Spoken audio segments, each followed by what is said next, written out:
Good morning, good evening all of you. GST की class में एक बार फिर से आपका हार्दिक स्वागत है।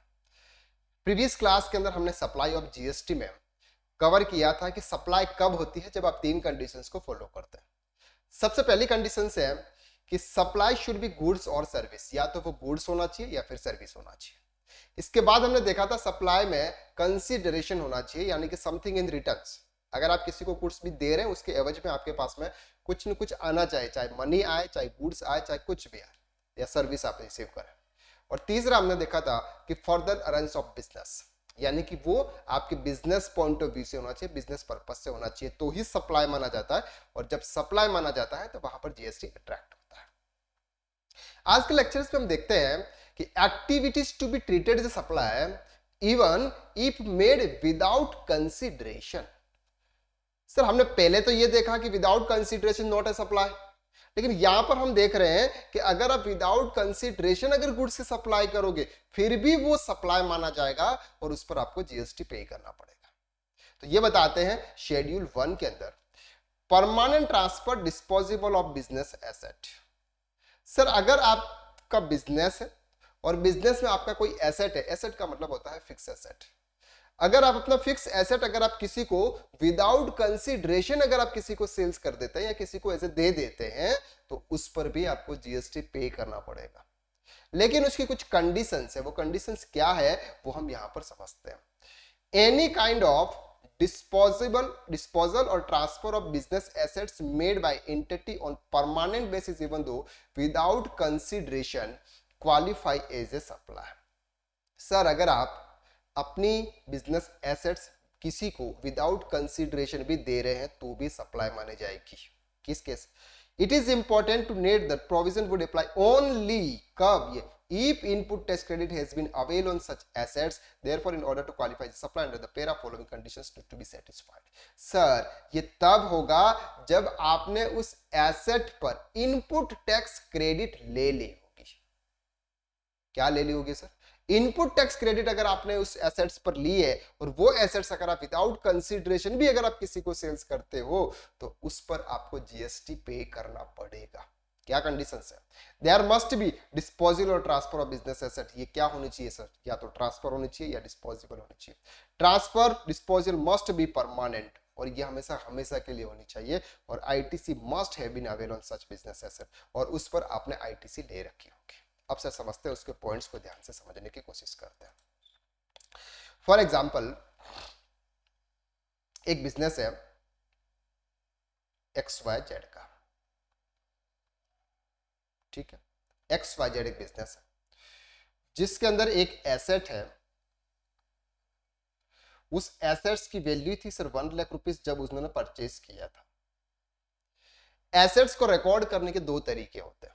एक, आप उसका इनपुट टैक्स क्रेडिट ले रहे हैं। इनपुट टैक्स क्रेडिट क्या होता है मैंने थोड़ा बहुत प्रीवियस क्लास में आपको समझा दिया था, इसीलिए समझाया था कि आने वाले लेक्चर्स में जब ये बीच बीच में अगर आए तो आपको समझ में आता है कि इनपुट टैक्स क्रेडिट क्या होता है।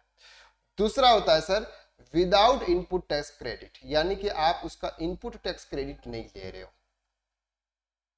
क्लियर है? आप दो सिचुएशन आपकी हो सकती है जब भी आप कोई एसेट्स परचेज कर रहे हैं, उसको रिकॉर्ड करने के लिए दो तरीके हो सकते हैं।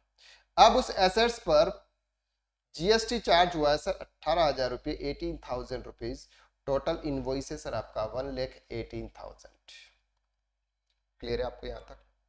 चलो सर, अब सर फर्स्ट सिचुएशन में हम देखते हैं कि अगर हम कोई भी एसेट परचेज करते हैं उस समय हम उसका इनपुट टैक्स क्रेडिट लेते हैं। उस समय एंट्री होती है गुड्स, यानी कि for example asset account debit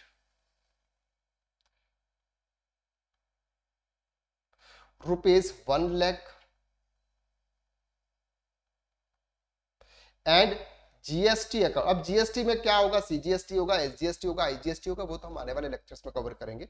लेकिन आप अभी जीएसटी मान के चलिए sir 18,000 rupees to party, 1,18,000। Clear हो गया आपको? यहां तक आप सर ये 18,000 रुपीज की आपने क्या लिया?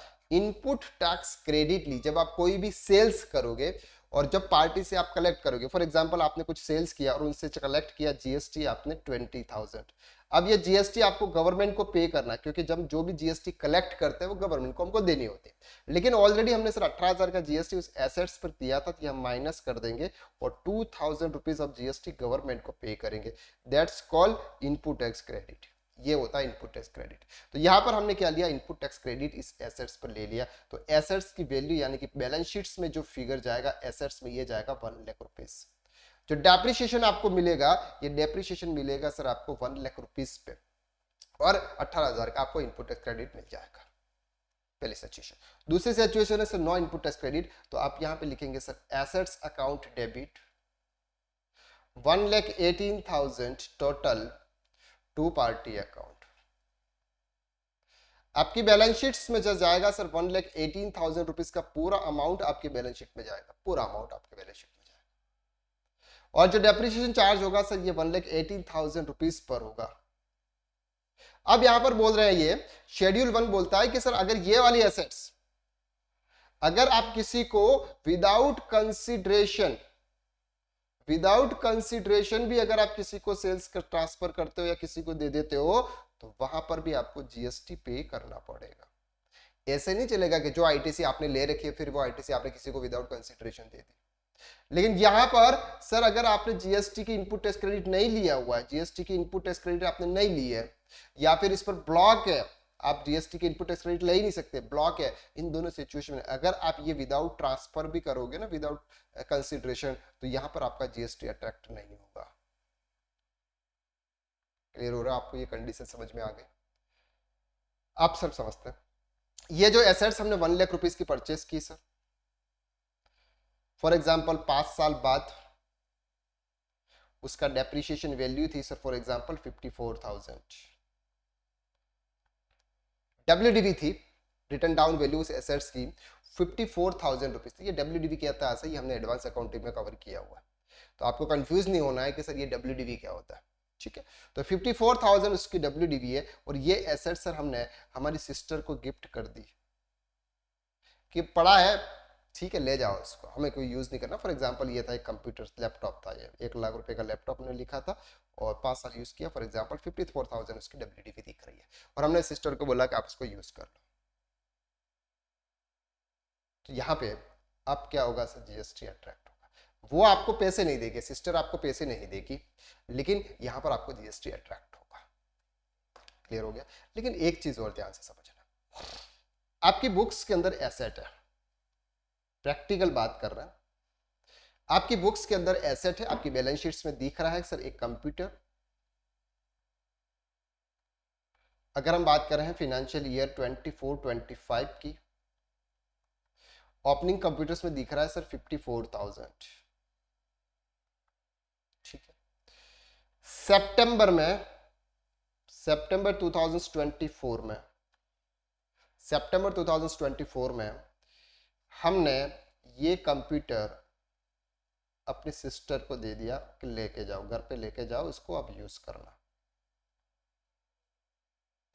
अब सर यहां पे क्या आप इस एसेट्स को अपनी लिस्ट में से, एसेट्स की लिस्ट में से हटा रहे हैं, रिमूव कर रहे हैं क्या आप इसको? अपनी जो लिस्ट है एसेट्स की लिस्ट में से कंप्यूटर था, उस कंप्यूटर को परमानेंटली रिमूव कर रहे हैं क्या एसेट्स की लिस्ट में से? ये 54,000 जो आपको डब्ल्यूडीवी दिख रहा है, इस डब्ल्यूडीवी को क्लोज करना चाह रहे हैं क्या आप? अगर चाह रहे हैं यस, तो ही आपको जीएसटी पे करना पड़ेगा,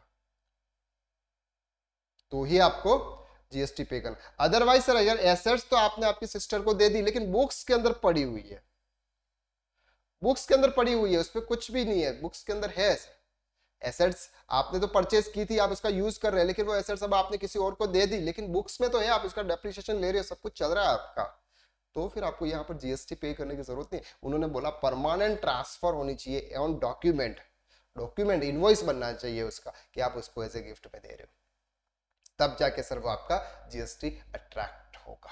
क्लियर हो रहा है आपको? यहाँ तक इजीली क्लियर हो रहा है, कोई इश्यू नहीं है। View of the last condition stipulated above, permanent transfer, disposable of following business asset without consideration will not be covered within the para, thus will not be deemed to be supply. किस cases में?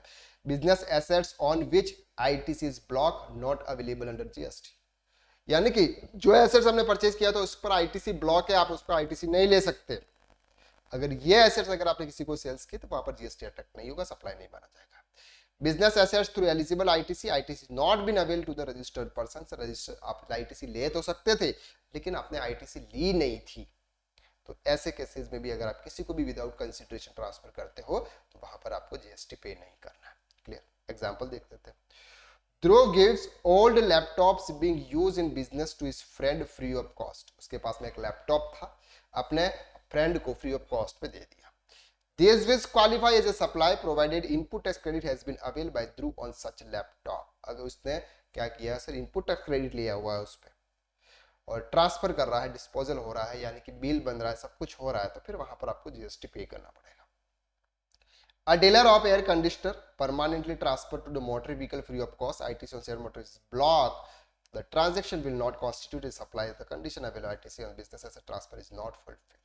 Sir उसने क्या किया, एक motor vehicle purchase की थी, motor vehicle पर ITC block है, वो हम देखेंगे आईटीसी के अंदर, आप उसका आईटीसी नहीं ले सकते। अब वो एसेट्स अगर आप विदाउट कंसीडरेशन आप किसी को भी अगर सेल्स कर देते हो तो भी आपको जीएसटी पे नहीं करना, तो भी आपको जीएसटी पे नहीं करना, और अगर आप ऐसे ही सेल कर लेते हो तो भी आपको जीएसटी पे नहीं करना। क्लियर हो गया आपको यहां तक? तो पहला शेड्यूल्स का पैरा 1 आपने देखा कि permanent transfer of disposable assets without consideration. अगर आप किसी को एसेट्स ट्रांसफर कर रहे हो विदाउट कंसीडरेशन, अगर आप किसी को एसेट्स ट्रांसफर कर रहे हो जिस पर आपने इनपुट टैक्स क्रेडिट लिया हुआ है, वहां पर आपको जीएसटी पे करना पड़ेगा। चाहे सामने वाले पार्टी से आप जीएसटी कलेक्ट कर रहे हो या नहीं कर रहे हो, उससे कोई मतलब नहीं है, आपको आपका जीएसटी पे करना है। क्लियर? लेकिन जब आप आपको अपनी एसेट्स की लिस्ट में से हटाना चाहते हो, अपनी एसेट्स की लिस्ट में से हटा रहे हो, तब आपको जीएसटी ट्रैक करना, यानी कि एंट्री पास कर रहे हो कि एसेट्स अकाउंट को क्रेडिट कर रहे हो और पार्टी अकाउंट्स को डेबिट कर रहे हो, तब आपको जीएसटी पे करना है। क्लियर हो रहा है आपको यहां तक? इजीली क्लियर है?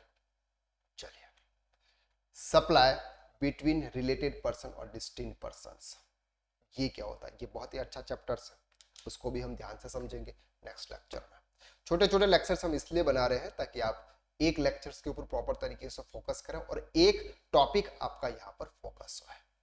तो हम विदाउट कंसिडरेशन की बात करें, विदाउट कंसिडरेशन में हमने फर्स्ट में देखा कि permanent transfer disposable of business assets. Clear है आज तक? चलिए, so thank you so much, bye bye, take care, मिलते हैं नेक्स्ट लेक्चर में।